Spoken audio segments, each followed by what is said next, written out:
Terça-feira da 20ª semana do Tempo Comum. Queridos irmãos e irmãs, sejam todos muito bem-vindos a este canal de evangelização. Por favor, se inscreva no canal, clique em gostei e deixe um comentário para me ajudar. Queridos, tomemos o evangelho que está em Mateus, capítulo 19, versículos de 23 a 30. O Senhor esteja convosco, Ele está no meio de nós. Proclamação do evangelho de Jesus Cristo segundo Mateus. Glória a vós, Senhor. Naquele tempo, disse Jesus aos discípulos: em verdade vos digo, dificilmente um rico entrará no reino dos céus. E digo ainda, é mais fácil um camelo entrar pelo buraco de uma agulha do que um rico entrar no reino de Deus. Ouvindo isso, os discípulos ficaram muito espantados e perguntaram: então quem pode ser salvo? Jesus olhou para eles e disse: para os homens isso é impossível, mas para Deus tudo é possível. Pedro tomou a palavra e disse a Jesus: vê, nós deixamos tudo e te seguimos. O que haveremos de receber? Jesus respondeu: em verdade vos digo, quando o mundo for renovado e o Filho do Homem se sentar no trono de sua glória, também vós que me seguistes, havereis de sentar-vos em 12 tronos, para julgar as 12 tribos de Israel. E todo aquele que tiver deixado casas, irmãos, irmãs, pai, mãe, filhos, campos, por causa do meu nome, receberá 100 vezes mais e terá como herança a vida eterna. Muitos que agora são os primeiros serão os últimos, e muitos que agora são os últimos serão os primeiros. Palavra da salvação. Glória a vós, Senhor. Queridos irmãos e irmãs, peço perdão pelas falhas nas leituras, mas sigamos. Amados, veja, o evangelho de hoje começa com a palavra que pode incomodar um pouco cada um de nós. Jesus olha para os discípulos e diz no versículo 23, dificilmente um rico entrará no reino dos céus. E aí Jesus continua com a comparação muito forte no versículo 24. É mais fácil um camelo entrar pelo buraco de uma agulha do que um rico entrar no reino de Deus. Queridos, talvez aqui alguém esteja pensando, então, padre, ser rico é pecado? Ter dinheiro é pecado? Claro que não. Jesus não falou que é. Jesus não disse isso. Não tem problema nós termos as nossas riquezas, termos as nossas casas, algum dinheiro, não tem importância de jeito nenhum. De forma nenhuma, Jesus está condenando quem possui bens. O problema não é ter riquezas. O problema é quando as riquezas começam a nos ter. E quando ao invés de eu ter riqueza, a riqueza me tem. O problema não é possuir alguma coisa. O problema é quando aquilo que possuímos começa a ocupar o lugar de Deus dentro do nosso coração. Ou seja, o problema é quando aquilo que possuímos começa a nos possuir. E essa palavra, meus irmãos, não serve somente para quem tem muito dinheiro. Ela serve para qualquer pessoa. Para quem é pobre, para quem é, digamos que classe média, para quem é rico. Porque existem pessoas ricas de dinheiro, mas também existem pessoas ricas de orgulho, vaidade, egoísmo, ressentimento, de apego, de necessidade de ter sempre a razão. Às vezes a pessoa nem tem dinheiro, mas tem um coração completamente preso às coisas deste mundo. E pode ser o seu próprio carro, pode ser a sua própria bicicleta, pode ser, não sei. Às vezes nós ficamos muito apegados. Então vejam, meus irmãos, repito, Jesus diz, e eu repito, versículo 23, dificilmente um rico entrará no reino dos céus. Por quê? Porque a riqueza pode criar em nós, meus irmãos, uma falsa sensação de segurança. Ou seja, a pessoa começa a pensar, eu tenho dinheiro, então eu estou seguro. Eu tenho uma casa, então eu estou seguro. Eu tenho um emprego, tenho um bom emprego, então nada vai me atingir. Eu tenho meus investimentos, meus bens, meus contatos, minha posição. Então pronto, eu sou inabalável. Meus irmãos, e aí sem perceber, essa pessoa começa a viver como se não precisasse de Deus. E é aí que entra o perigo para a nossa vida espiritual. Porque tudo aquilo que nós temos pode desaparecer.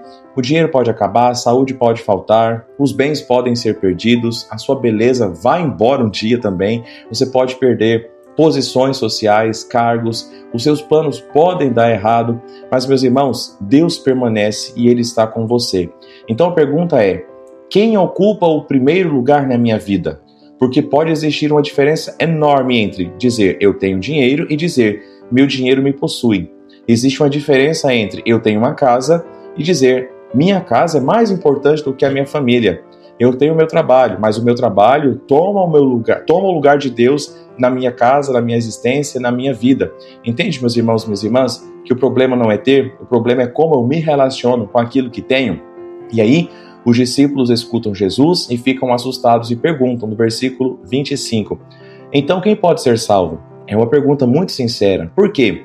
Porque, meus irmãos, no tempo de Cristo, os judeus, até hoje os judeus assim, e até algumas denominações que se dizem cristãs, pensam que ter riqueza é sinal da bênção de Deus, que ter riqueza é sinal de que ele está salvo. Então a resposta para a pergunta dos discípulos para Jesus, com a mentalidade judaica, ela é muito válida. Se o rico pode não ser salvo, então quem pode ser salvo? E aí, veja, porque se dependesse apenas, meus irmãos, das nossas forças, ninguém conseguiria. Veja que Jesus olha para eles e responde no versículo 26, para os homens isso é impossível, mas para Deus tudo é possível. Que palavra bonita, meus irmãos, para Deus tudo é possível. Talvez você tenha chegado aqui pensando, Padre, eu não consigo mudar, eu não consigo deixar esse apego, eu não consigo perdoar, eu não consigo me libertar desse pecado, mas, Padre, olha, principalmente, eu não consigo recomeçar e eu não consigo confiar em Deus. Não consigo, Padre, não consigo me abandonar, não consigo me lançar em Deus. Meu irmão, Jesus está dizendo para você, você sozinho talvez não consiga, mas Deus pode. Exercite a sua confiança em Deus e você vai perceber que, tendo ou não tendo posses, Deus vai tomando conta do seu coração, Deus vai transformando a sua vida. E aí, meus irmãos, Pedro, depois de ouvir tudo aquilo, faz uma pergunta muito humana, versículo 27. Vê, nós deixamos tudo e te seguimos, o que haveremos de receber? Pedro está dizendo, em outras palavras, Jesus, nós deixamos muita coisa para trás. E aí? E agora? Como é que a gente fica? E Jesus responde com a promessa no versículo 29.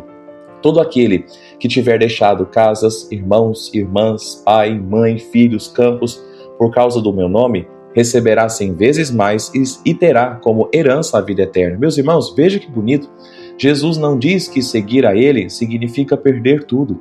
Jesus mostra que ninguém perde quando escolhe Cristo. Às vezes nós pensamos, olha, se eu seguir Jesus eu vou perder. Se eu viver segundo o Evangelho, eu vou ficar para trás. Se eu for honesto, eu vou perder oportunidades. Se eu perdoar, vão achar que eu sou mole, banana, fraco. Se eu colocar minha família em primeiro lugar, eu vou perder muito dinheiro. Se eu colocar Deus no centro da minha vida, eu vou perder alguma coisa. Mas Jesus está falando, olha, não tenha medo de perder por amor a mim, por amor ao Pai, por amor a Deus. Porque, meus irmãos, aquilo que nós entregamos a Deus nunca é perdido. Talvez você tenha que renunciar a alguma coisa, pecado, até uma amizade que você gosta tanto, renunciar a uma vida totalmente desregrada, orgulho, desejo de sempre ter razão. Meus irmãos, veja, não se pode entrar no reino do céu sem perder alguma coisa. E pode doer, mas existe uma coisa que nós precisamos compreender. Toda renúncia feita por amor a Cristo vai produzir vida. E aí Jesus termina dizendo no versículo 30, porque muitos que agora são os primeiros serão os últimos, e muitos que agora são os últimos serão os primeiros. Meus irmãos, o mundo diz, seja o primeiro. Jesus fala assim, olha, aprenda a servir. Porque, meus irmãos, quando nós aprendemos a servir, o Senhor vai ocupando o centro das nossas vidas. Então veja que o Evangelho de hoje nos coloca diante de uma escolha. O que governa o meu coração? É o dinheiro, os bens, posição, orgulho, vaidade? Pode ser pessoas que estejam tomando o lugar de Deus na sua vida? Ou é o próprio Deus que está governando a sua vida? Jesus não está dizendo que nós precisamos abandonar os nossos bens, a sua casa, não, e ficar sem nada. Ele está dizendo, olha, não deixa nada ocupar o lugar que pertence somente a Deus.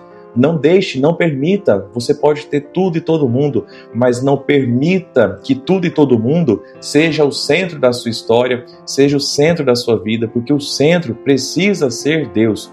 Tudo precisa convergir para o amor de Cristo. Amém. Escreva aqui nos comentários, Senhor, Tu és o meu maior tesouro. Senhor, Tu és o meu maior tesouro. Ou alguma outra frase, palavra que te chame a atenção. Não se esqueça de se inscrever no canal, clicar em gostei e mandar essa homilia para frente. Que Deus te abençoe. Em nome do Pai, do Filho e do Espírito Santo. Amém.